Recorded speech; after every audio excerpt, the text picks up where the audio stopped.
designing the client or customer experience, all the touch points that affect them. You guys you're orchestrating that. Is that fair?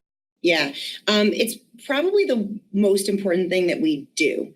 We organize ourselves internally such that we can respond to the client and the client's needs. So a lot of the, up until maybe 6 years ago, we were a very traditional recruiting firm. We did recruiting just the way any other firm would do it in any industry. And about 6 years ago, we kind of left this traditional model and really launched what we called at the time an anti-fee recruiting model. We've evolved since then. We have a new website coming out in the next month, actually to kind of showcase where we've come even from then 5 years ago. We've really evolved even more. But the evolution has occurred so dramatically and so quickly because we've responded to clients' needs.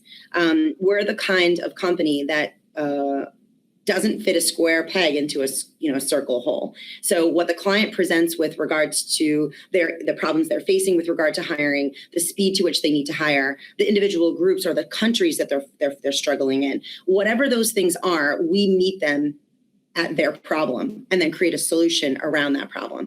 And that has innovated. We've been able to then change internally the way we structure our approach to recruiting to accommodate those needs of those clients.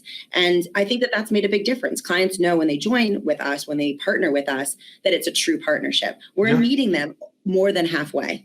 And we want them to feel like we very easily could slide right into a cube next to them in their office. And if they feel that way, that they can trust us with that level of commitment, then we're never going to lose a client, right? Because they're always going to know we have their back.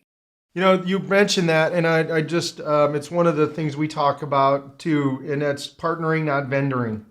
And you that's a word you've used multiple times. How, that's a different mindset, isn't it? It's like, and let's just face it. I mean, these are large customers that you're dealing with. I mean, they spend billions of dollars. It'd be very easy to take, to kind of get in that, we've got a cash cow mentality and say, not partner, not, be a vendor, right? I think so. I mean, how do you make sure the new person that just hired understands that's part of your culture and that's what you do? What's that look like? We talk a lot internally about making meaningful connections with people, right? So, for example, we have very large biopharmaceutical global firms that work with us all over the world.